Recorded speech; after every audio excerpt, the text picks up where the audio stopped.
Hello बच्चों, देखो आज अपन चैप्टर 5 के लिए वीडियो नंबर 6 लेकर के आए हैं और इसके अंदर अपन बात करेंगे अम्लों के सामान्य गुणधर्मों की। ठीक है, केवल और केवल बात होगी इस वीडियो के अंदर अम्लों के सामान्य गुणधर्म पर। और इसमें से कुछ बोर्ड एग्जाम के जो क्वेश्चन आए हुए हैं वो भी अपन साथ में लेंगे। तो देखो, अम्लों का पहला गुणधर्म अपन देखें तो शुरुआत में ही अपन ने पढ़ा था कि जो अम्ल है उनका स्वाद खट्टा होता है। तो अम्लों का पहला सामान्य गुणधर्म बन जाएगा कि अम्ल स्वाद में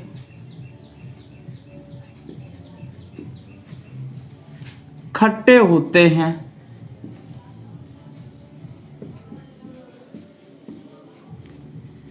ये अम्लों का पहला गुणधर्म है कि अम्ल कैसे होते हैं, स्वाद में खट्टे होते हैं। दूसरा गुण अपन ने लिटमस पत्र के प्रति जो अम्ल का व्यवहार है वो पढ़ा था। पहला जो वीडियो है उसी में पढ़ रखा अपन ने। तो उसमें हमने पढ़ा था कि अम्ल जो होते हैं वो नीले लिटमस पत्र को लाल कर देते हैं। तो दूसरा गुण अपन ले लें कि अम्ल नीले लिटमस पत्र को लाल कर देते हैं।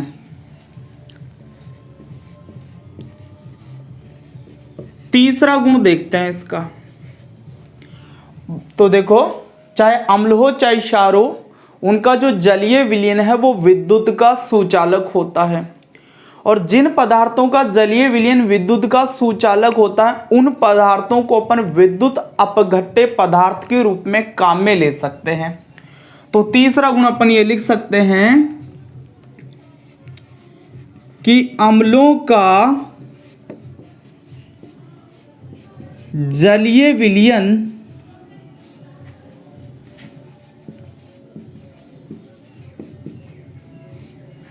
विद्युत का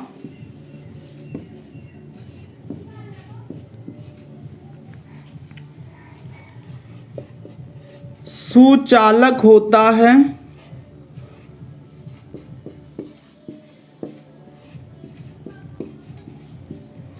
अतः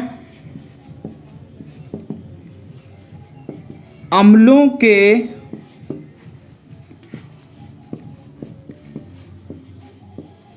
जलीय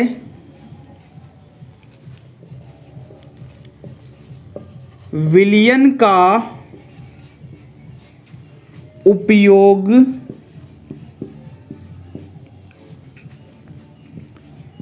विद्युत अपघट्य पदार्थ के रूप में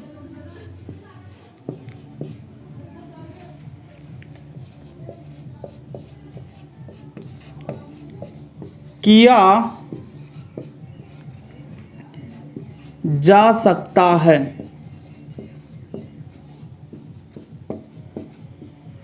तो अम्लों का जलीय विलयन विद्युत का कैसा होता है, सुचालक होता है, यानी कि उसके अंदर से विद्युत धारा प्रवाहित हो जाएगी और इसीलिए इस पदार्थ का उपयोग विद्युत अपघट्य पदार्थ के रूप में किया जा सकता है। कोई भी जलीय विलयन यदि विद्युत का सुचालक है तो उसको विद्युत अपघट्य पदार्थ ही बोलते हैं अपन। तो इसका जलीय विलयन विद्युत का सुचालक, इसलिए विद्युत अपघट्य पदार्थ के रूप में भी इसका उपयोग किया जा सकता है। तो तीन गुण अपन ने पढ़े सामान्य से अभी कि अम्ल स्वाद में खट्टे होते हैं, अम्ल नीले लिटमस पत्र को लाल कर देते हैं और अम्लों का जलीय विलयन विद्युत का सुचालक होता है। अतः अम्लों के जलीय विलयन का उपयोग विद्युत अपघट्य पदार्थ के रूप में किया जा सकता है। तो वीडियो पॉज करके पहले इनको नोट करो, फिर बहुत ही इंपॉर्टेंट गुण है अम्लों का उसकी बात करेंगे। ठीक है, नोट किया आपने, वीडियो पॉज करके अब मिटा रहा हूं। अब बहुत ही इंपॉर्टेंट गुण है इसका जिसमें लगातार 3 साल से बोर्ड एग्जाम में क्वेश्चन आ रहा है।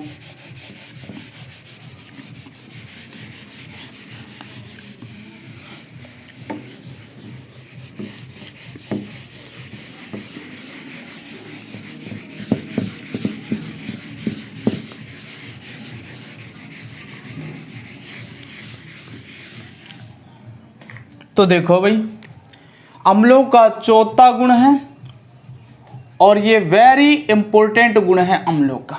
तो अम्लों का चौथा गुण क्या है? देखो,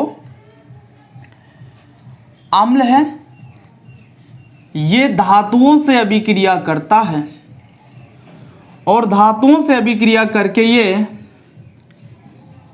धातु लवण बनाता है और साथ में हाइड्रोजन गैस मुक्त करता है। हाइड्रोजन गैस मुक्त करता है सब, ठीक है ना। अब जैसे मैंने मान लीजिए अम्ल के रूप में ले लिया है H2SO4 और धातु मैंने ले ली जिंक, जैसा कि आपकी बुक में उदाहरण है वही उदाहरण मैंने लिया है यहाँ पर। अब इसको बनाते हैं अपन कि अम्ल धातुओं से अभिक्रिया करके धातु लवण बनाते हैं तथा हाइड्रोजन गैस मुक्त करते हैं। ये अम्लों का चौथा सामान्य गुणधर्म है। तो हमने अम्ल के रूप में H2SO4 लिया है और धातु के रूप में जिंक धातु, Zn धातु या जस्ता धातु ले ली है। अब हमें बनाना है धातु लवण और साथ में निकालनी है हाइड्रोजन गैस। अब धातु लवण बनाने के लिए देखो आपको क्या करना है, ये अम्ल है तो इसका आयनन आपको पता होगा कि इसमें H+ होता है और SO4-2 होता है। और यदि आप इस जिंक धातु का आयन देखें तो जिंक धातु जो होती है वो होती है Zn+2 के रूप में। इसका मूलक जो बनता है, आयन बनता है, वो बनता है Zn+2। तो धातु लवण बनाने के लिए हमें क्या करना है, अम्ल का ऋणायन पकड़ना है और धातु का जो धनायन बनता है वो पकड़ना है। तो देखो आपको अणुसूत्र के रूप में कैसे मिलेगा, ये भाई दो मूलक हो गए, ये धनावेशित और ये ऋणावेशित, इन दोनों को हमें साथ में रखना। आपको याद होगा कि धनावेशित मूलक पहले लिखा जाता है, ऋणावेशित मूलक बाद में लिखा जाता है। इन दोनों में संयोजकताएं समान है तो +2 से -2 काट देंगे। भाई दोनों की संयोजकताएं 2 है, इसकी भी संयोजकता 2, इसकी भी संयोजकता 2। संयोजकता प्लस माइनस में नहीं होती है, लेकिन जब संयोजकता समान होती है तो ऊपर के दोनों आवेशों को काट दिया जाता है और जैसे के जैसे क्या कर दिया जाता है, अणुसूत्र लिख दिया जाता है। तो हमारा अणुसूत्र बन गया धातु लवण का ZnSO4, ZnSO4 और साथ में हम निकाल देते हैं हाइड्रोजन गैस, ठीक है ना। तो भाई यदि अपन नाम देखें तो ये तो है सल्फ्यूरिक अम्ल, ये धातु है जिंक, ये है यहां पर जिंक सल्फेट और ये है यहां पर हाइड्रोजन गैस, हाइड्रोजन गैस, ठीक है ना। अब इसके ऊपर एक प्रश्न आता है, ज़्यादातर अभी तक बार बार घुमा घुमा करके उसी प्रश्न को रिपीट करता आया है बोर्ड एग्जाम में। तो प्रश्न क्या है, तो उसके लिए हमें क्या है, किताब के अंदर एक चित्र दिया हुआ है। चित्र क्या है मैं आपको समझाता हूं। देखो हम हाइड्रोजन गैस बनाना चाहते हैं तो उसके लिए हम क्या करते हैं, एक परख नली लेते हैं और इस परख नली के अंदर अपन क्या करते हैं कि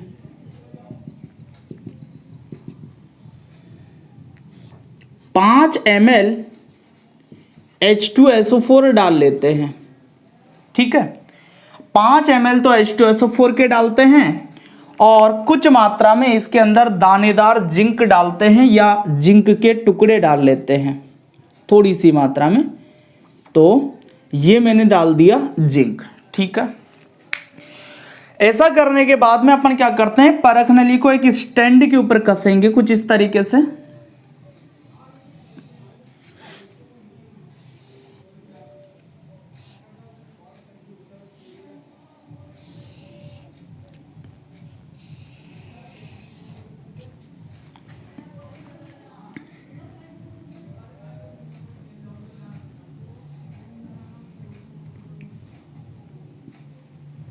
ठीक है, ये जो परख नली आपकी, इसको आपने स्टैंड पर इस तरीके से कसा और उसके बाद में क्या करते हैं, आप इसके ऊपर एक छिद्र वाला कोर्क लगाते हैं।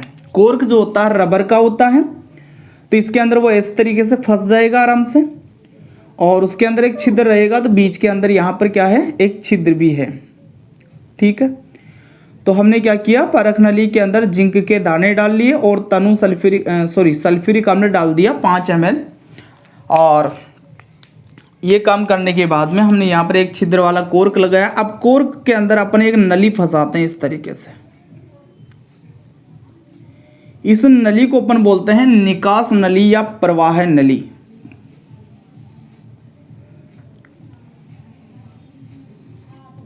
ठीक है, निकास नली या प्रवाह नली इसको बोला जाता है।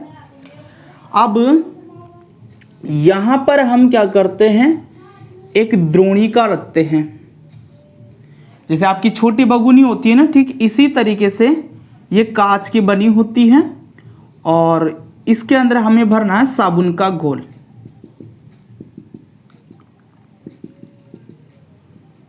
क्या भरना हमें इसके अंदर, साबुन का घोल भर लेना है। यहां कर लिख देता हूं, साबुन का घोल या साबुन का विलयन। ठीक है, तो पहले अपन नाम लिख लेते हैं सारी चीजों के। भाई ये तो क्या हुआ, आपका स्टैंड हो गया जिसके ऊपर आपने क्या किया है, इसको कस रखा है। ठीक है, यहां पर आपने क्या लगा रखा है, एक छिद्र वाला कोर्क लगा रखा, तो ये मैंने लिख दिया कोर्क। ठीक है ना, यहां पर ये निकास नली या प्रवाह नली बोली जाती है, तो इसको मैं लिख देता हूं प्रवाह नली। ठीक है ना, यहां पर आपने साबुन का घोल भर ही रखा है। अब सुनना बात को ध्यान से, आपने इसके अंदर सल्फ्यूरिक अम्ल डाला है और जिंक डाला है। जैसे आप ऐसा करते हो और इसको स्टैंड पर कस लेते हो तो इस परख नली से बुदबुदाहट के साथ एक गैस निकलती है। मतलब इस विलयन में से बुलबुले बनेंगे और बुलबुले बन करके वो जो बुलबुले हैं वो ऊपर की ओर आएगा। तो जो बुलबुला बना है इसका मतलब वहां पर कोई ना कोई गैस बनी होगी, तभी तो वो बुलबुला बन रहा है। तो बुलबुला ऊपर आएगा तो वहां बुदबुदाहट की आवाज आती है। तो बुदबुदाहट के साथ में यहां पर से क्या होती है, गैस निकलती है और वो गैस नली जो होती है प्रवाह नली की सहायता से बाहर निकलेगी और इस गैस को अपन क्या करते हैं, साबुन के घोल के अंदर प्रवाहित करते हैं। तो जैसे आप इस गैस को साबुन के घोल से प्रवाहित करोगे तो यहां पर उस गैस के क्या बनेंगे, बुलबुले बनेंगे। क्या बनेंगे साहब, बुलबुले बनेंगे। भाई जो गैस है उसको अपन ने साबुन के घोल में प्रवाहित किया, आपने साबुन के बुलबुले बनाए होंगे, बचपन में खेला भी होगा आपने। तो जब उसके अंदर अपन गैस डालते हैं तो वो बुलबुला बन जाता है साबुन का। तो वो जो साबुन के बुलबुले यहीं पर बनेंगे, तो जो भी गैस यहाँ से निकली थी वो इस बुलबुले में पैक होकर के क्या होगी, बाहर आएगी। अब अपन क्या करते हैं कि एक जलती हुई मोमबत्ती इस बुलबुले के पास में लेकर के जाते हैं।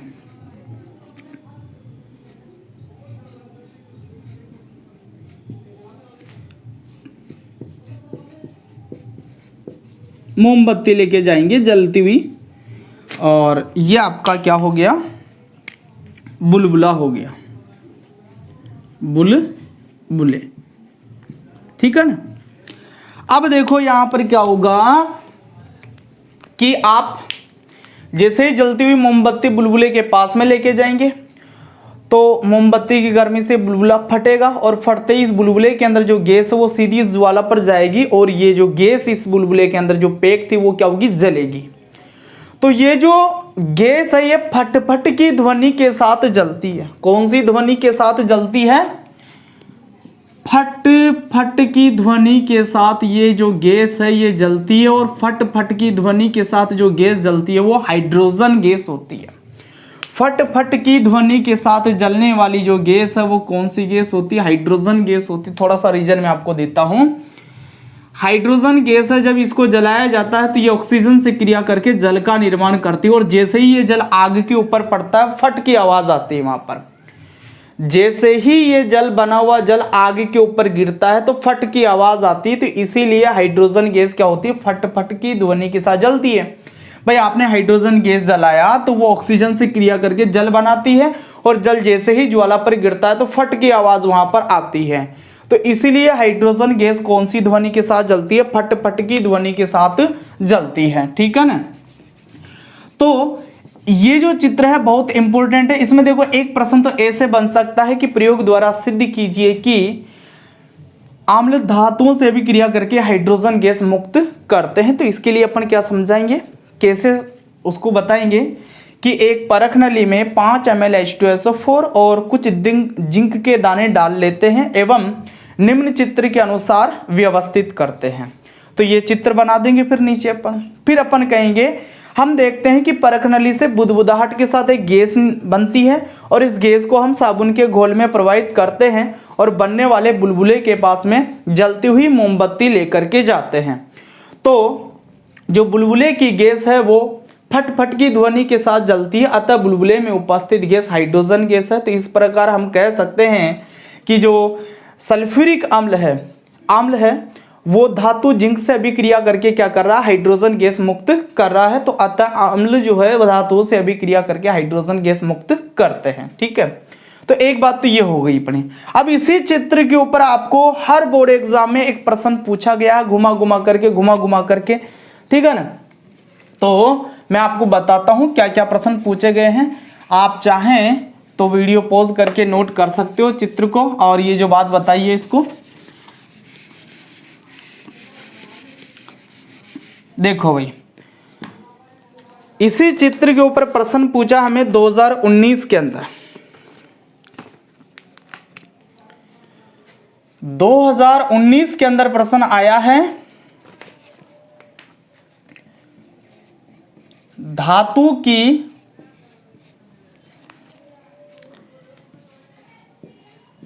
अम्ल के साथ, सॉरी ये 2020 का क्वेश्चन है भाई, पिछले साल ही आया है ये, साथ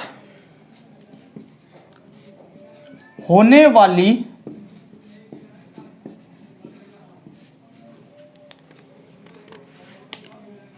अभिक्रिया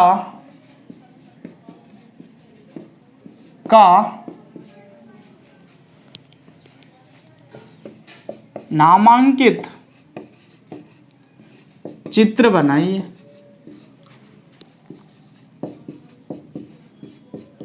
ठीक है, धातु की अम्ल के साथ होने वाली जो अभिक्रिया है उसका क्या करना है, नामांकित चित्र बनाना है। तो चित्र यही बनाना है आपको, इसमें यही है, इसमें अम्ल है H2SO4 और धातु है Zn। तो धातु के अम्ल के साथ होने वाली अभिक्रिया का नामांकित चित्र यही होगा। बस इसका चित्र का नीचे नाम लिखना है आपको कि धातु के अम्ल के साथ होने वाली अभिक्रिया का नामांकित चित्र। ठीक है, प्रश्न यही है और इसका उत्तर ये हो जाएगा। अब इसी प्रश्न को दूसरे तरीके से पूछा गया था 2019 के अंदर। तो मैं प्रश्न को मिटा रहा हूं, आप चाहें तो नोट कर सकते हैं। 2020 का क्वेश्चन है, बोर्ड एग्जाम का, ये मिटा दूं।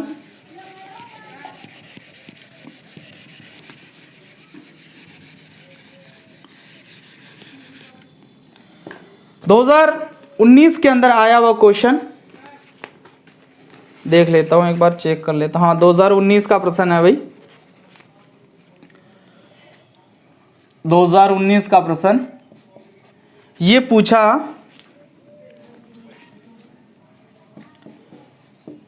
हाइड्रोजन गैस बनाने का नामांकित चित्र बनाइए। तो हाइड्रोजन गैस बनाने का नामांकित चित्र भी यही है। तो चित्र का नाम चेंज करना है बस आपको, इसमें आप ये लिख देते हाइड्रोजन गैस बनाने का नामांकित चित्र। चित्र ऐसा का ऐसा ही रहेगा, ये उत्तर यही है, प्रश्न बदल दिया इन्होंने। ठीक है, तो प्रश्न आप चाहें तो नोट कर सकते हैं। 2019 का बोर्ड एग्जाम का क्वेश्चन था ये। ठीक है, इसके बाद में हम 2018 का लेते हैं प्रश्न। 2018 का प्रश्न है जो इसी चित्र पर पूछा इन्होंने।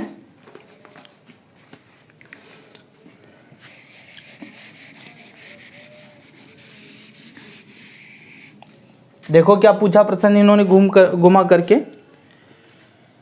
2018 में पूछा ये प्रश्न इन्होंने।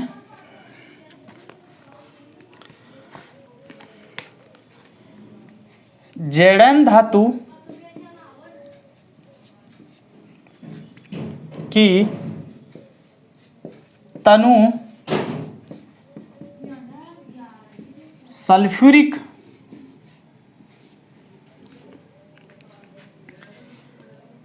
तनु H2SO4 दिया है भाई। H2SO4 से होने वाली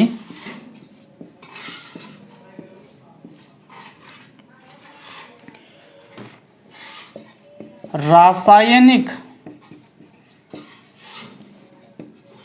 अभिक्रिया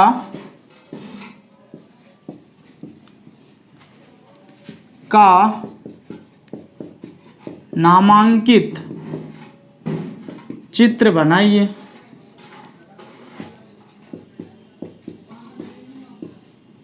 ठीक है ना।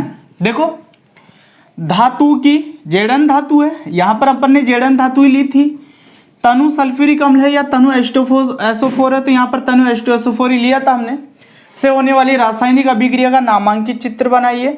तो रासायनिक अभिक्रिया का नामांकित चित्र भी यही माना जाएगा। ठीक है ना। तो ये इसके नीचे चित्र का नाम आप लिख दोगे बस, भाई जेडन धातु की तनु H2SO4 से होने वाली रासायनिक अभिक्रिया का नामांकित चित्र। तो चित्र एक ही है ये, लेकिन इसी चित्र के आधार पर उन्होंने क्या किया है कि अलग अलग तरीके से 3 प्रश्न पूछ लिए अलग अलग ईयर के अंदर। तो बहुत इंपॉर्टेंट चीज है ये। हो सकता है कोई दूसरे तरीके से और प्रश्न बना करके इसमें से दे दे, तो चित्र काफी इंपॉर्टेंट है ये। ठीक है। तो अब मैं मिटा रहा हूं, कुछ इसी के आधार पर कुछ और प्रश्न आपको बता रहे हैं। अब समझना उन बातों को।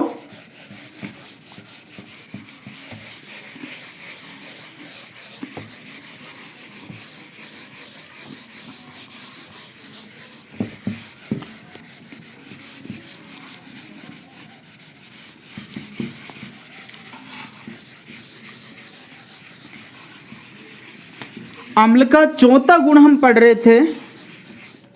ठीक है ना। और चौथे गुण के अंदर हमने क्या पढ़ा कि धातु है, सॉरी अम्ल है, ये धातु से अभिक्रिया करता है और धातु लवण बनाता है और साथ में हाइड्रोजन गैस मुक्त करता है। इसमें उदाहरण हमने लिया कि H2SO4 एक अम्ल है जो धातु जेडन से अभिक्रिया करता है और अभिक्रिया करने के बाद में धातु लवण तो बनाता है ये जिंक सल्फेट, और साथ में हाइड्रोजन गैस क्या होती है, मुक्त होती है। अब कुछ प्रश्न लेते हैं इसी पर बेस। देखो एक प्रश्न आता है कुछ इस तरीके से कि एक धातु X, कोई धातु है जो X है, अम्ल Y से अभिक्रिया करके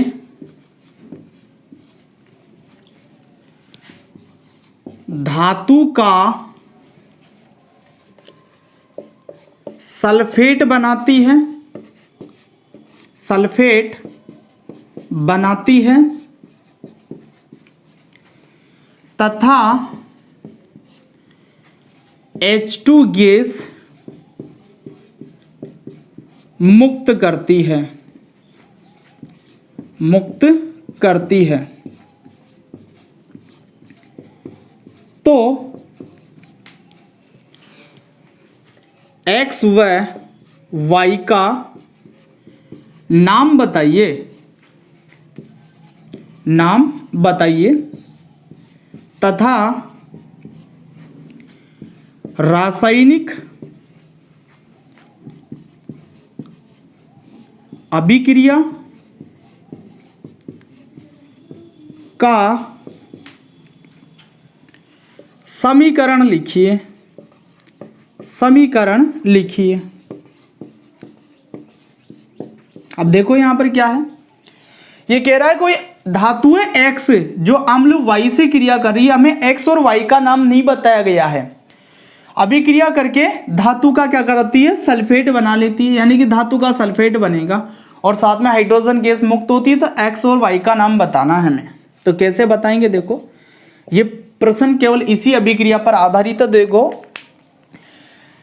धातु को X है जिसको अपन Z मान ले और अम्ल जो Y है उसको H2SO4 मान ले अपन, तो खुद ब खुद ही धातु का सल्फेट बन जाएगा जिंक सल्फेट। भाई जिंक सल्फेट धातु का ही तो सल्फेट है, इसमें धातु है जिंक और साथ में हाइड्रोजन गैस बाहर निकल ही रही है, तो आप कह सकते हो कि x बराबर तो क्या है Zn है और y बराबर यहां पर क्या है H2SO4 है। हमने x और y का नाम बता दिया। भाई आप जो धातु बता रहे हो वो तो क्या है जिंक है और आप जो अम्ल बता रहे हो वो क्या है सल्फ्यूरिक अम्ल है। अब रासायनिक अभिक्रिया का समीकरण भी दे देते हैं इसको। रासायनिक अभिक्रिया का समीकरण, तो रासायनिक अभिक्रिया का देखो समीकरण क्या होगा, हम लिख सकते हैं अम्ल ले लेते हैं अपन H2SO4 प्लस धातु ले लेते हैं अपन Zn इक्वल टू ZnSO4 ले लेते हैं जो धातु का सल्फेट है यहाँ पर, और ये H2 हाइड्रोजन गैस। तो यहाँ पर मैं ले लेता हूँ, यहाँ लिख देता हूँ मैं, यह है साहब अम्ल X है, ये क्या है ये सॉरी अम्ल Y है ये, जिसको हमने बोला सल्फ्यूरिक अम्ल, और ये क्या है धातु X है ये, ठीक है। यह भी क्रिया करके क्या कर रहे हैं धातु का सल्फेट बना रहे हैं, धातु का सल्फेट, और इस धातु के सल्फेट का नाम क्या है जिंक सल्फेट, और साथ में हाइड्रोजन गैस निकल ही गई। तो आपको समझ में आ गया कि यहाँ पर जो अम्ल Y बता रहा था वो क्या है H2SO4 है, और जो धातु अपने को X बता रहा था वो क्या है Zn है, और जो अपने को धातु का सल्फेट बना रहा है वो क्या है जिंक सल्फेट H2SO4, और साथ में हाइड्रोजन गैस क्या हो गई बाहर निकल गई, ठीक है। तो वीडियो को पॉज करके इस क्वेश्चन को भी नोट कर लो, बहुत इंपॉर्टेंट है। इस तरीके के क्वेश्चन बन सकते हैं। इसमें से एक क्वेश्चन और बताता हूं जो आपकी बुक में दिया हुआ है, तो वीडियो को पॉज करके नोट करो पहले, ठीक है। नोट किया, अब मैं एक क्वेश्चन बुक का बताता हूं आपको।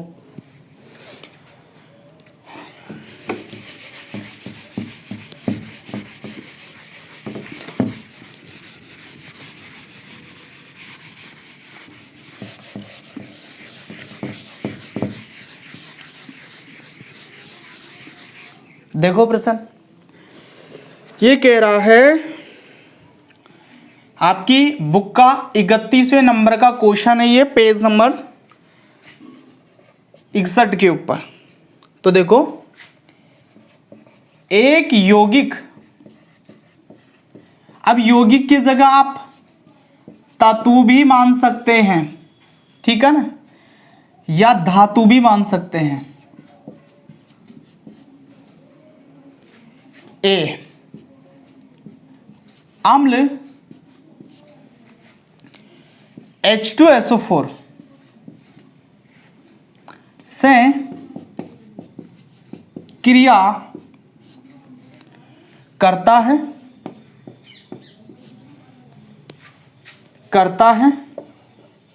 तथा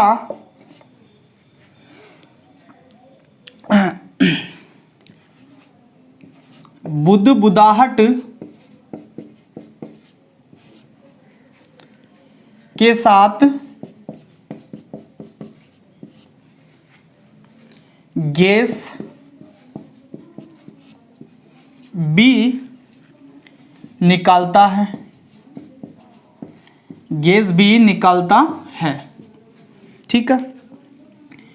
आगे देखो, गैस भी जलाने पर फट फट ध्वनि के साथ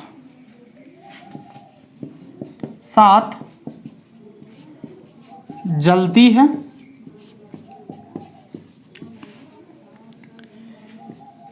तो ए व बी का नाम बताइए, नाम बताइए तथा अभिक्रिया का समीकरण दे। अभिक्रिया का क्या दे, समीकरण भी दे।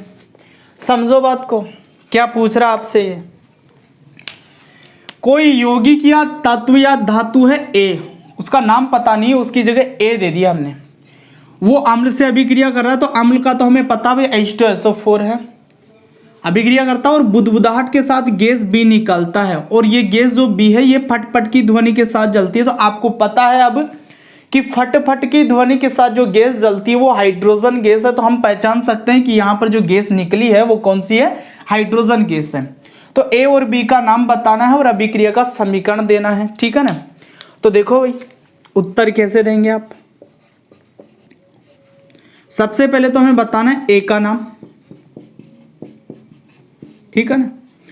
तो वैसे आपको जो समीकरण यहां लिखा हुआ है इसी में से उत्तर मिल जाएगा इसका, कि कौन सी धातु है या तत्व है जो कि सल्फ्यूरिक अम्ल से अभिक्रिया करके हाइड्रोजन गैस देता है। क्योंकि यह हाइड्रोजन गैस निकल रही है और सल्फ्यूरिक अम्ल तो होगा ही होगा, तो धातु तो यही बची हुई है जो इससे अभिक्रिया करके क्या करेगी, हाइड्रोजन गैस देगी। तो ए का नाम यदि अपन बताना चाहें तो क्या बताएंगे, जिंक। जिंक धातु है साहब, जिसका प्रतीक क्या है, Zn। और बी का नाम आप बता ही सकते हो, बी का नाम आपको पता है, गैस है ये जो फटफट की ध्वनि के साथ जल रही है। तो ये कौन सी गैस होगी, हाइड्रोजन गैस होगी। और इस हाइड्रोजन गैस को अपन ऐसे भी लिख सकते हैं भाई, ये H2 गैस है, ठीक है। रासायनिक अभिक्रिया का समीकरण, रासायनिक अभिक्रिया का समीकरण, तो रासायनिक अभिक्रिया का समीकरण वैसा का वैसा ही होगा जो अपन ने यहां लिख रखा है, H2SO4 प्लस Zn तो equal to ZnSO4 plus H2। और आप प्रूव करना चाहो तो ये सल्फ्यूरिक अम्ल है, ये क्या है, धातु ए है ये, है ना। भाई कह रहा है ना भाई एक यौगिक की तत्व या धातु ए जो है, तो ये धातु ए हो गई, ZnSO4 बनेगा, इसके बारे में बात ही नहीं कर रहा है ये। और ये क्या हो गई आपकी हाइड्रोजन गैस जो है, ये क्या है, प्रश्न के हिसाब से गैस बी है, ठीक है ना। तो वीडियो को पॉज करके इसको भी नोट कर लो, बहुत इंपॉर्टेंट है, बुक का प्रश्न है लेकिन बहुत इंपॉर्टेंट है, इस तरीके का क्वेश्चन बन सकता है बोर्ड एग्जाम में, ठीक है। वीडियो को पॉज किया, नोट किया आपने। अब एक क्वेश्चन और बता रहा हूं इसी गुण के आधार पर, बहुत सारे प्रश्न इस गुण पर बनते हैं, बस हमें मेन बात ध्यान रखनी है और ये समीकरण आपको आना ही चाहिए। बस इसी समीकरण पर सारे प्रश्न उसने बनाए हैं, और वो जो चित्र बताया था आपको पहले उस पर 3 प्रश्न पहले बना रखे हैं उसने, तो बोर्ड एग्जाम में जो आए थे वो मैंने आपको बता ही दिए हैं। तो मैं मिटा रहा हूं अब इसको भी।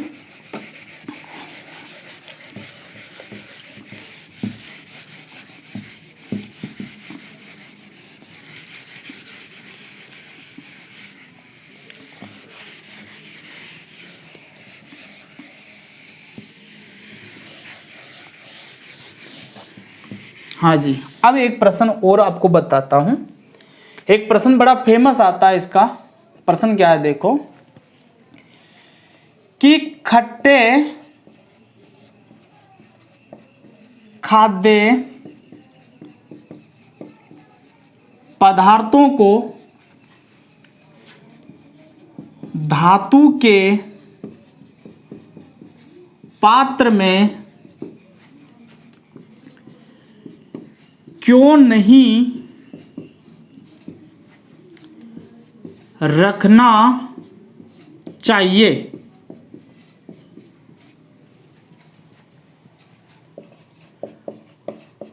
कारण बताइए, कारण बताइए। अब क्यों नहीं रखा जाता समझते हैं बात को पहले। भाई खट्टे खाद्य पदार्थ है तो उनके अंदर अम्ल पाया जाता है।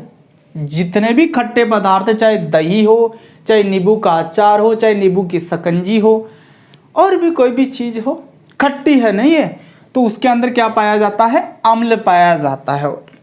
अब आप उसको किस में रख रहे हो, धातु के पात्र में रख रहे हो, तो खट्टा खाद्य पदार्थ हो तो उसमें अम्ल है, और धातु का पात्र है तो धातु मिल ही जाएगा। तो ये अम्ल और धातु आपस में अभिक्रिया करके धातु लवण बनाएंगे, और ये धातु लवण विषैला प्रकृति का होता है जो हमारे स्वास्थ्य के लिए हानिकारक है। यदि आपने खट्टा खाद्य पदार्थ धातु के पात्र में रख रखा है और उसी धातु के पात्र से आप उस पदार्थ को लेकर के खा रहे हो, तो उसमें पहले से ही धातु लवण बन चुका है और वो विषैला प्रकृति का है, तो वो आपके स्वास्थ्य के लिए हानिकारक हो सकता है। तो इसलिए अपन ऐसा नहीं करते हैं। तो उत्तर कैसे लिखेंगे देखो, अब खट्टे खाद्य पदार्थों में अम्ल पाया जाता है। क्या पाया जाता है? अम्ल पाया जाता है जो धातु के पात्र से अभिक्रिया करके विषैले लिख देते हैं, विषैले धातु लवण बनाता है।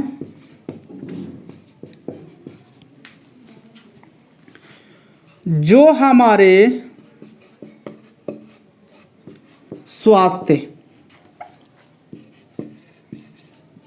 के लिए हानिकारक होता है।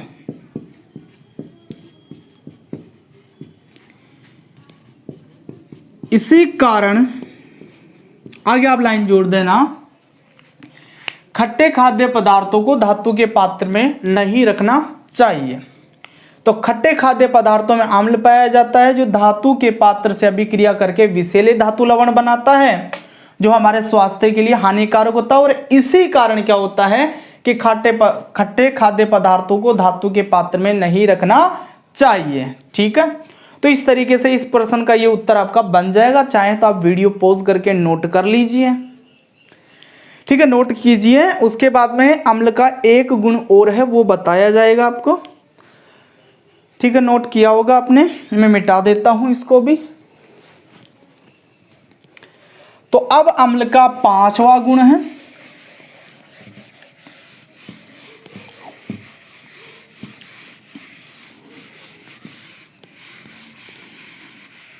देखो भाई 5वां गुण क्या है अम्लों का।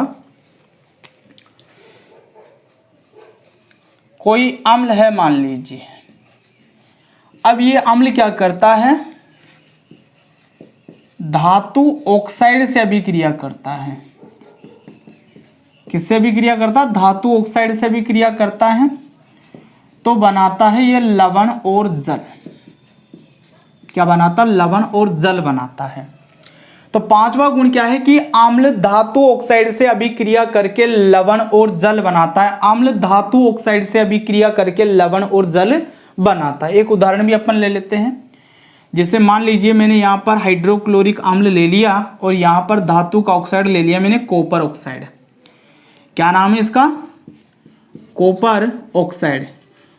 कॉपर एक धातु होती है, कॉपर या तांबा एक धातु है, तो उसका ये ऑक्साइड है, तो धातु ऑक्साइड है ये। ठीक है, और ये हाइड्रोक्लोरिक अम्ल, दोनों के बीच में अभिक्रिया करवाते हैं। तो देखो क्या बनेगा, मैं आपको बताता हूँ। अब H+Cl- इस दोनों के आयन, और यहाँ पर Cu+2 और O-2, इन दोनों के आयन हो गए ये। अब आपको करना क्या है, जो आप अम्ल क्षार अभिक्रिया में करते थे वो काम आपको करना है, इन दोनों को साथ में लेना है। तो साथ में जब आप लेते हैं तो देखो Cu+2 और Cl-, धनायन को पहले लिखा जाएगा, ऋणायन को बाद में लिखा जाएगा।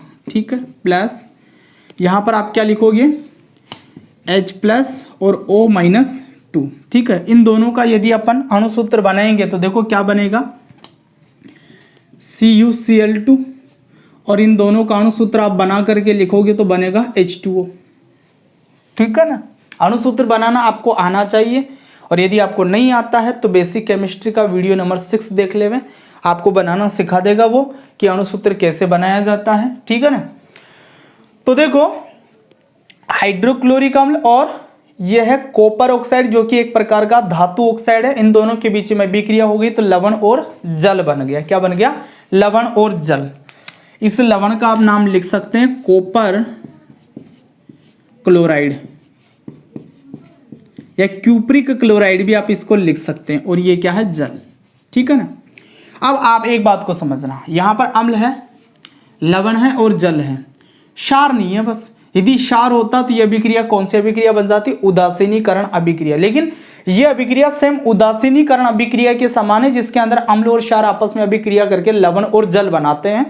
तो यहां पर अम्ल तो है, लेकिन क्षार का काम कौन कर रहा है? धातु ऑक्साइड कर रहा है। तो इसलिए अपन ऐसा भी बोलते हैं कि धातु ऑक्साइड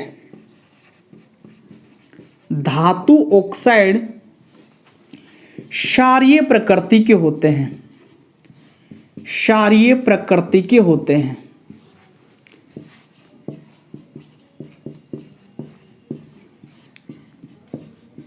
ठीक है ना?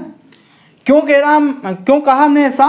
क्योंकि इस अभिक्रिया को जब अपन ने देखा तो ठीक ही अभिक्रिया उदासीनीकरण अभिक्रिया के समान थी, बस इसमें क्षार का कार्य धातु ऑक्साइड कर रहा था। इसलिए हमने ये बात घोषित कर दी भाई धातु ऑक्साइड तो किस प्रकृति का होता है? क्षारीय प्रकृति का होता है, यानी कि ये क्षार का कार्य करता है। ठीक है, तो अम्ल का पांचवा गुण भी हमने पढ़ लिया कि जो अम्ल होते हैं वो धातु ऑक्साइड से अभिक्रिया करके लवण और जल बनाते हैं। हमने साथ में ये उदाहरण भी दे दिया, हाइड्रोक्लोरिक अम्ल कॉपर ऑक्साइड से अभिक्रिया कर रहा है तो कॉपर क्लोराइड बन रहा है और जल बन रहा है। ठीक है, इसी आधार पर हमने कह दिया भाई ये जो अभिक्रिया है ये अम्ल क्षार अभिक्रिया के समान है। यहां पर धातु ऑक्साइड क्षार का कार्य कर रहा है, तो अतः धातु ऑक्साइड किस प्रकृति के होते हैं? क्षारीय प्रकृति के होते हैं।